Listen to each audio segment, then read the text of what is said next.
Mr. President, on the crash, do you have any concerns that your commentary about things you have described as common sense or your observations could in any way interfere with the thorough investigation of the crash? No, I think they'll do an investigation. It'll probably come out the way I said it. I like to put it up front. I'm so tired of listening to things happen to our country and then people say we'll do an investigation and 3 years later they come out with a report that nobody looks at.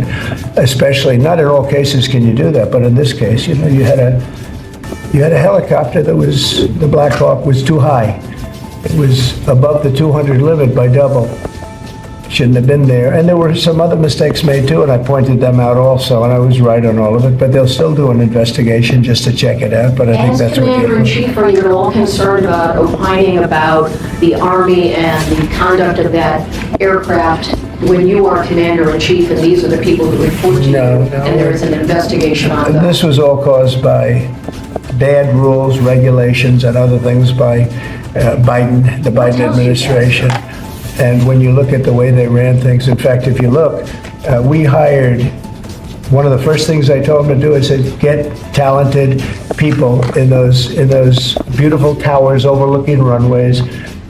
You better get them in there fast because we don't have people there that are qualified. And you knew that because planes were landing very, very late. They were circling all over the place.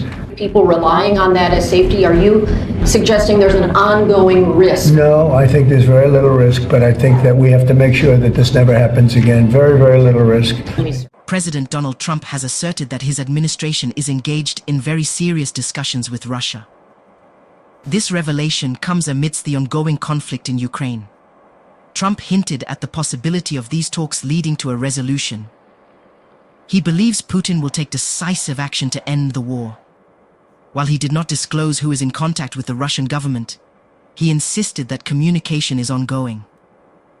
Trump has long advocated for a negotiated settlement to the Ukraine conflict. He has repeatedly emphasized the economic toll and the high casualty rate the war has inflicted on Russia. According to Trump, these factors make Russia more amenable to a deal. However, Trump's claims have been met with skepticism from some quarters. Critics point to his history of making unsubstantiated claims. They also highlight his past praise for Putin, which raises questions about his ability to negotiate a fair deal. Despite the skepticism, Trump remains confident in his ability to broker peace. He believes his strong relationship with Putin gives him a unique advantage. He has hinted at a potential meeting with the Russian leader very soon. The outcome of these talks, if they indeed occur, could have significant implications for the future of Ukraine and the wider geopolitical landscape. President Trump has once again stirred controversy with his comments on the recent air crash. This tragedy, involving a military helicopter and a passenger plane, resulted in 67 fatalities. Trump has placed the blame on what he calls bad rules and regulations, specifically targeting diversity hiring initiatives within the Federal Aviation Administration, or FAA. Trump has been a vocal critic of diversity, equity, and inclusion programs. He views them as detrimental to meritocracy and efficiency. His recent comments suggest a belief that these programs have compromised safety standards within the FAA. Trump's comments have been met with strong condemnation from various quarters. Critics, including House Minority Leader Hakeem Jeffries, have labeled them as shameful and irresponsible.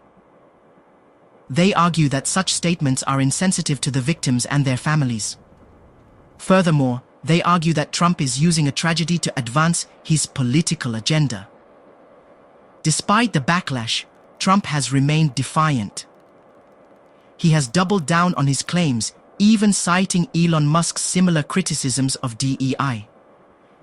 This doubling down indicates his intent to make DEI a central theme in his political messaging. It also underscores the increasing polarization around this issue in the United States. President Trump has launched a full-fledged assault on diversity, equity, and inclusion programs. He declared DEI dead and ordered a swift dismantling of related initiatives across all federal agencies. This directive, issued with a tight 10-day deadline, underscores the urgency of Trump's agenda. Trump's disdain for DEI is rooted in his belief that such programs are inherently divisive. He argues they promote a culture of victimhood and resentment, ultimately undermining national unity. He also views them as a form of reverse discrimination, where merit takes a backseat to identity politics.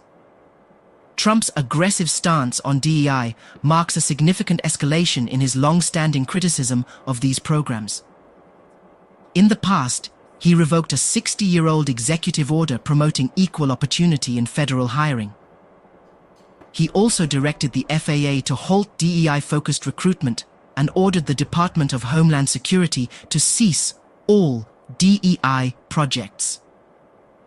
This latest move, however, represents a comprehensive attempt to eradicate DEI from the federal government. It remains to be seen how this directive will be implemented and what its long-term impact will be. However, one thing is certain. Trump's crusade against DEI is likely to have far-reaching consequences for American society. The reverberations of Trump's recent pronouncements are being felt far and wide. His declaration of back-channel talks with Putin has sent ripples of anxiety and hope through international circles.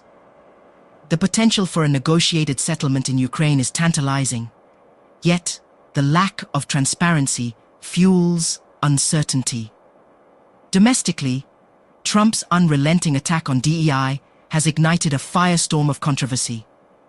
His actions have emboldened those who share his views, while simultaneously galvanizing opposition.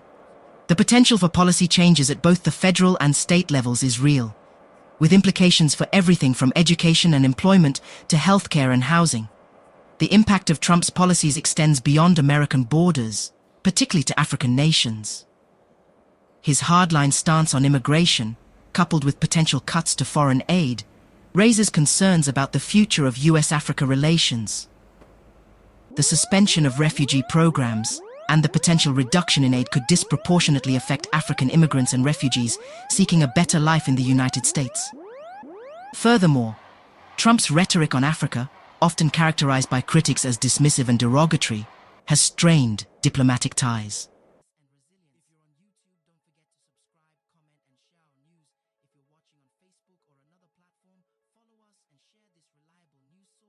We hope you enjoy the news, and thank you for watching, and see you next time.